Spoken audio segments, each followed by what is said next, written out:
Today, Colorado's fight against coronavirus may be at a tipping point. The governor and Denver's mayor both insist we could be locked down for the holidays if we can't slow the spread. But the best thing is to not get COVID in the first place. People's livelihoods are at risk. Our kids' success in school is at risk.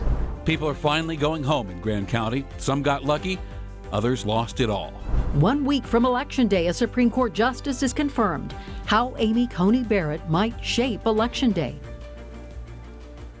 After weeks of warnings, the coronavirus threat will begin to make a tangible impact on Colorado businesses this week. Beginning tomorrow, Denver County and Adams County are tightening limits on the amount of people at gyms, restaurants, and other businesses, and other counties may have to follow suit. Denver7's Jessica Porter joins us tonight with the very latest from our newsroom. Jessica?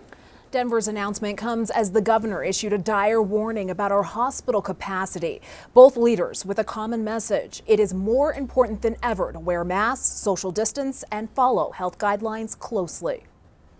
Governor Polis shared the mic with COVID-19 survivors like Barbara Gould, who showed this dramatic photo of herself in February before catching the virus. My husband had to have my living will in front of him at all times.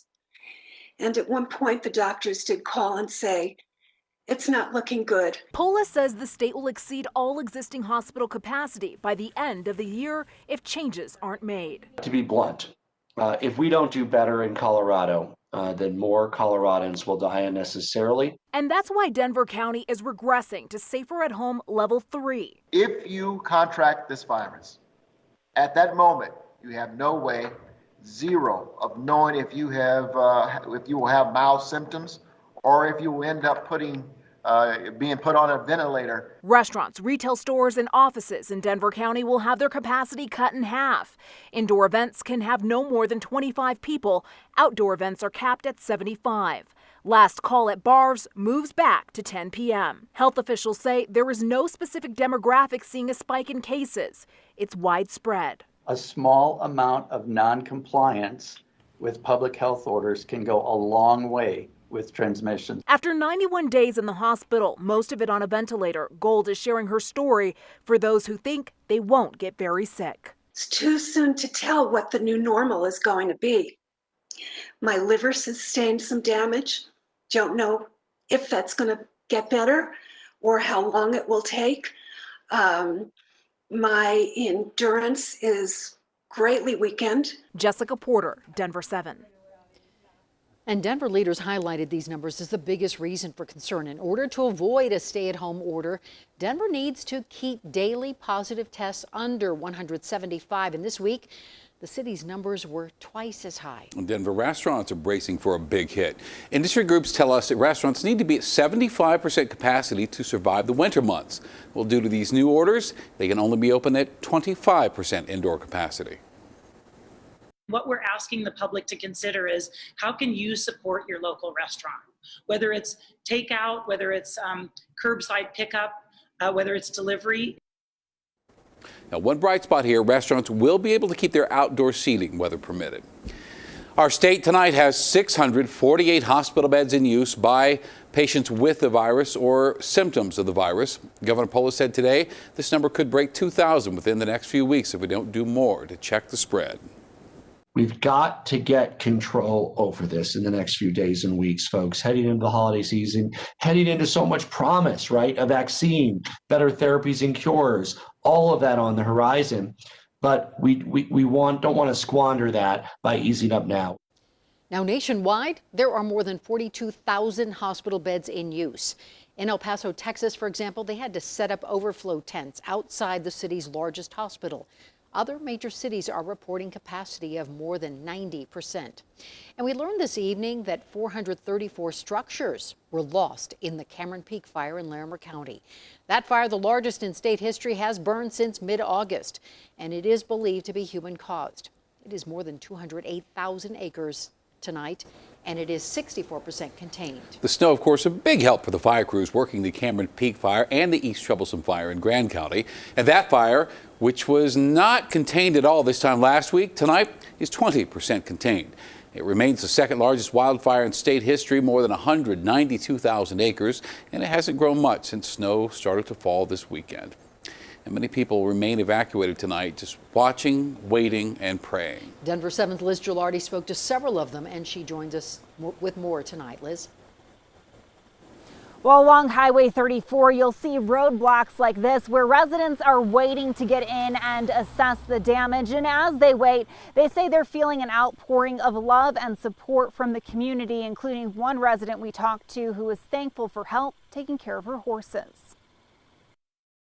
On this sunny day, the snow covers up debris, hiding areas ravaged by intense flames. It's where residents had to evacuate with little notice. It was pretty important to get the horses off the property. We have 27. Laura Mock evacuated their horses twice. She thought they were safe at Hot Sulphur Springs, away from their home in Grand Lake. Wind started picking up again. As the fire grew, they rushed to move the horses again. Then the fire started heading for their house. We've not been able to go back in. We hadn't even seen our place or knew what was going on. A couple of neighbors said, "We think your home's still there."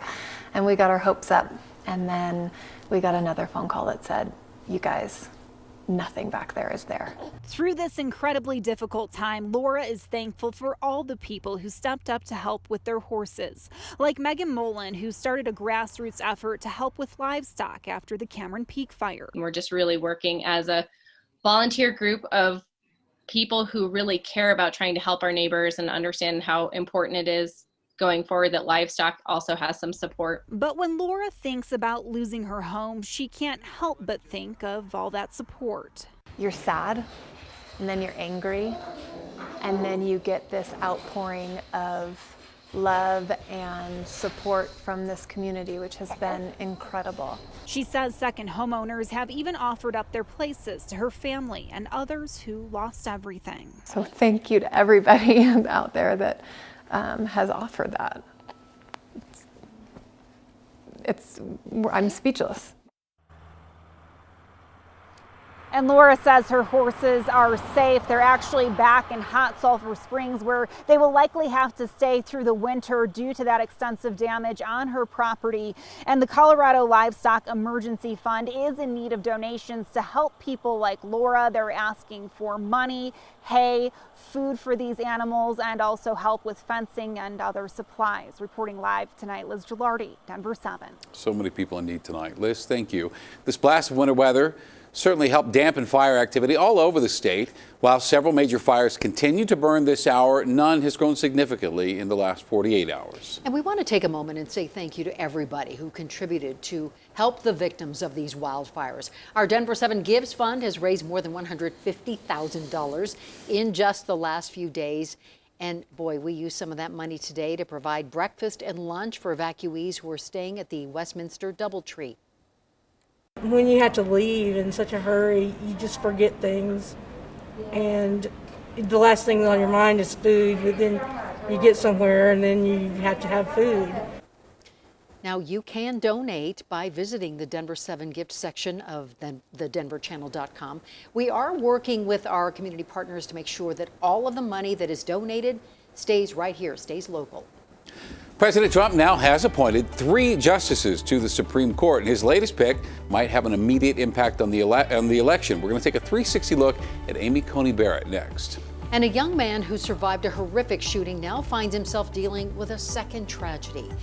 How you can help him honor his late mother.